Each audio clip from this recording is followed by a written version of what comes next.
There's no traffic coming through here, so you can get set up right here. I'll stand in the spot wherever he's going to be standing for y'all. Great. I'm just getting a mic stand. Yep. That is so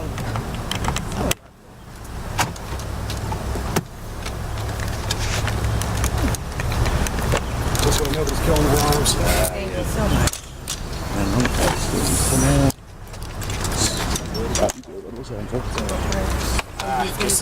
Yeah, I'm not talking. The chief is. I thought he was going to make y'all, or make you. I don't have a problem speaking on camera. But for something like an officer-involved shooting, probably better to have the chief. Yes. Yeah. See if we can finish up a little bit.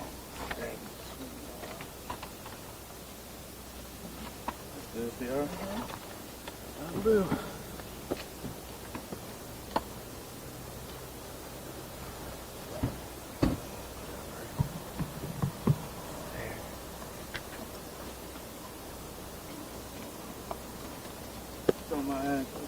Ready for a mic check? Check. Actually, you want the chief to do a mic check? Mic check. Check. How's everybody sound? Oh, hang on. You good? You good? Go.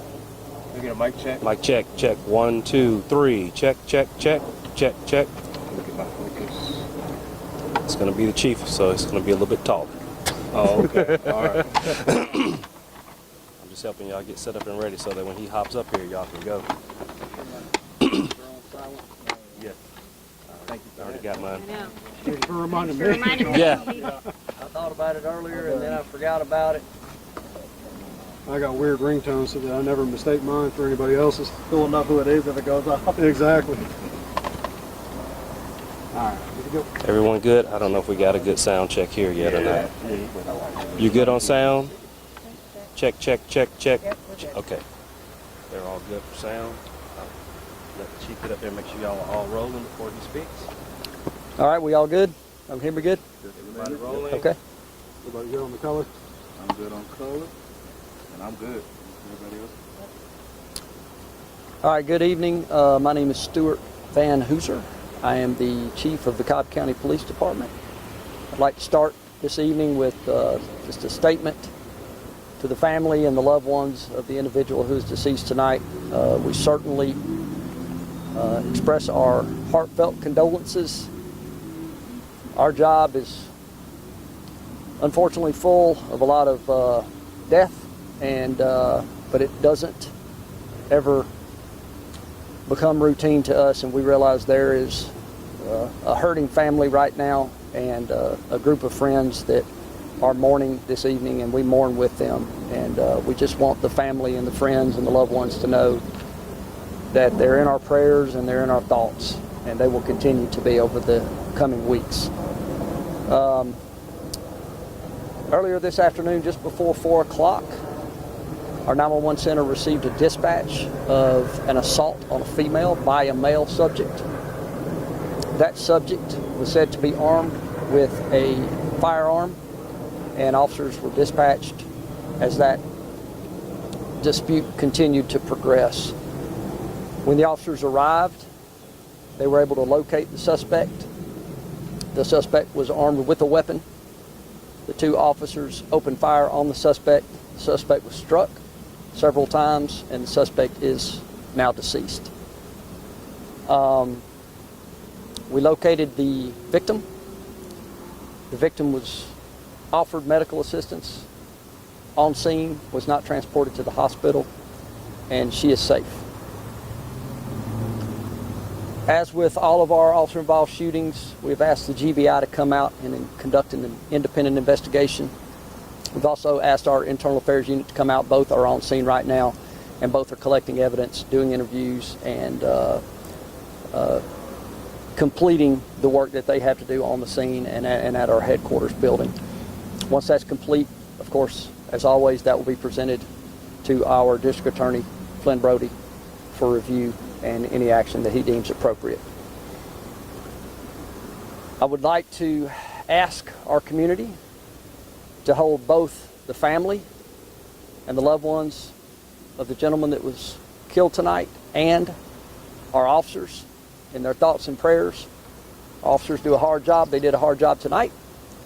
It was a dangerous call to go to. It was a scary call to go to. They did their job. Unfortunately, it did not end the way the officers, the family, and probably even the victim would have liked.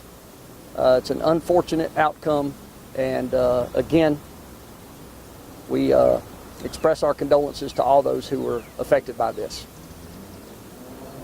That's, in effect, all the information that I have right now. I will be happy to take a couple of questions, but I'm not sure I'll have any more details until the officers have been interviewed and the investigation proceeds just a little bit. Chief, do we know the relation of the victim and the suspect? From what I understand right now, and I would like you to take this as preliminary information, very preliminary, we believe that's boyfriend-girlfriend. The original two that were in the argument and the physical altercation. I don't even think I would call it a physical altercation. I believe it was an assault. But they were boyfriend-girlfriend, I believe. Was there anyone else inside the home at the time? I don't know that for sure. I do know they cleared the residence and another residence in the area just to make sure everybody was safe inside, and everybody was safe. I do not believe anybody was in the house at the time. Were they both living in the home, the victim and suspect? I do not know the answer to that question. I do not know. When you say assault, was there any weapon involved from the suspect?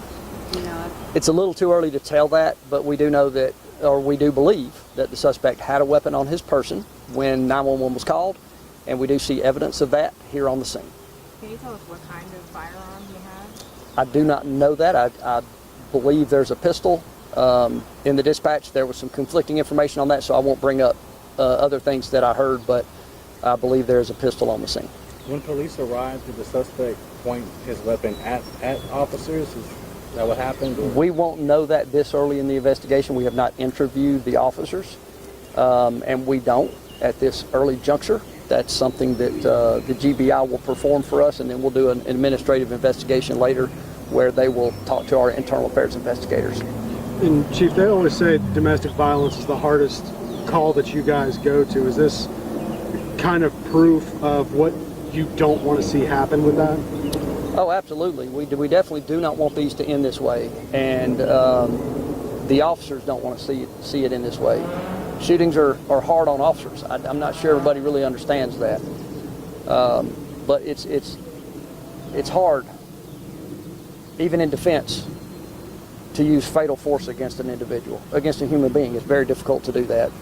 Yes, domestics are hard, but we have a lot of hard dispatches right now, and we have a lot of guns on the street right now, and I really hope that as a criminal justice system, a holistic criminal justice system, we are recognizing the dangers of these weapons in the hands of criminals, especially those that are engaged in criminal conduct at the time. So thank you for the question. I think I'm going to wrap it up at that. Thank y'all for coming out, and please let us know if we can do anything for you. Do you know the status of the officer right now? Both officers are good. Both officers are physically fine, and we've got our peer support team with them, and a chaplain is also present with them. Thank you. Do you know which house it was? I think the second one down on the left.